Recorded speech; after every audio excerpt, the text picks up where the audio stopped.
ಶ್ರೀ ಪರಮಾತ್ಮನೇ ನಮಃ. ಶ್ರೀಮದ್ಭಗವದ್ಗೀತಾ ಅಥ ಷಷ್ಠೋಧ್ಯಾಯಃ. ಧ್ಯಾನಯೋಗಃ.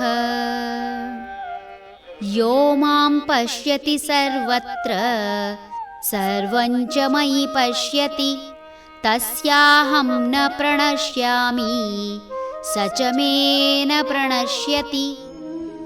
ಹೀಗೆ ಯಾವನು ನನ್ನನ್ನು ಎಲ್ಲೆಲ್ಲೂ ಕಾಣುತ್ತಾನೋ ಮತ್ತು ನನ್ನಲ್ಲೇ ಎಲ್ಲವನ್ನೂ ಕಾಣುತ್ತಾನೋ ಅಂತಹವನು ನನ್ನಿಂದ ಬೇರ್ಪಡುವುದೇ ಇಲ್ಲ, ಅವನಿಂದ ನಾನು ಬೇರ್ಪಡುವುದಿಲ್ಲ.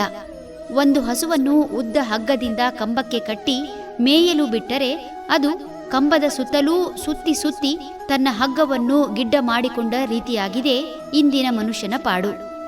ಕರ್ಮ ಕಾರಣಕ್ಕಾಗಿ ಪೂರ್ಣ ಸ್ವಾತಂತ್ರ್ಯ ಕೊಟ್ಟು ಈ ಭೂಮಿಗೆ ಕಳುಹಿಸಿದ ಭಗವಂತ ರಕ್ಷಣೆಗಾಗಿ ಪರಮಾತ್ಮನೆಂಬ ಕಂಬಕ್ಕೆ ಕಟ್ಟಿಕೊಂಡು ಸೂತ್ರಧಾರಿಯಾದರೆ ಕಾಮ್ಯ ಕರ್ಮದಿಂದ ತನ್ನನ್ನು ಬಂಧಿಸಿಕೊಂಡು ತನ್ನ ಸ್ವಾತಂತ್ರ್ಯ ಹರಣ ಮಾಡಿಕೊಳ್ಳುವ ಮನುಷ್ಯ ಪರಮಾತ್ಮನನ್ನು ಮರೆತು ತಾನು ತನ್ನದು ಎನ್ನುತ್ತಾ ತನ್ನ ದೇಹವನ್ನು ಗಟ್ಟಿಗೊಳಿಸಿಕೊಂಡ ಕಾರಣದಿಂದ ನರನಾಡಿಗಳು ಸಂಕುಚಿತವಾಗಿ ರಕ್ತ ಹಾಗೂ ವಾಯು ಸರಿಯಾಗಿ ಚಲಿಸಲಾರದೆ ನರನಾಡಿಗಳಲ್ಲಿ ಸಂಮೋಹನಗಳು ಆಗದೆ ಮನಸ್ಸಿಗೆ ಗ್ರಹಿಸುವ ಶಕ್ತಿ ಕಡಿಮೆಯಾಗುತ್ತದೆ. ಇಂತಹವರಿಗೆ ಪ್ರಪಂಚ ಬಹಳ ಭಿನ್ನವಾಗಿ ಕಾಣುತ್ತದೆ.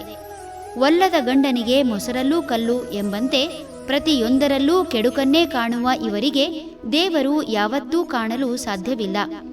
ಯೋಗಿಯಾದವನು ಎಲ್ಲವನ್ನೂ ಸಮದೃಷ್ಟಿಯಿಂದ ವಿಕಸಿತ ಮನಸ್ಸಿನಿಂದ ಕಾಣುವ ಕಾರಣ ಆತ ಮೇಲಿನ ಕವಚ ನೋಡದೆ ಕವಚದ ಹಿಂದಿರುವ ಶಕ್ತಿಯನ್ನು ನೋಡುತ್ತಾನೆ.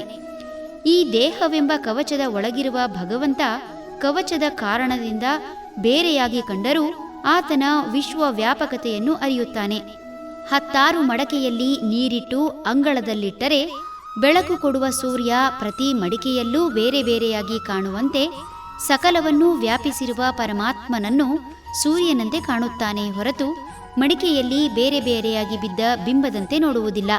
ಇಂತಹವರು ಸದಾ ಭಗವಂತನನ್ನೇ ಕಾಣುತ್ತಾರೆ ಹಾಗೂ ತನ್ನ ಮನಸ್ಸನ್ನು ಪರಮಾತ್ಮನಲ್ಲಿಟ್ಟು ತನ್ನನ್ನು ಮರೆತು ಭಗವಂತನಲ್ಲೇ ತನ್ನನ್ನು ಕಾಣುತ್ತಾರೆ. ಹರಿ ಓಂ.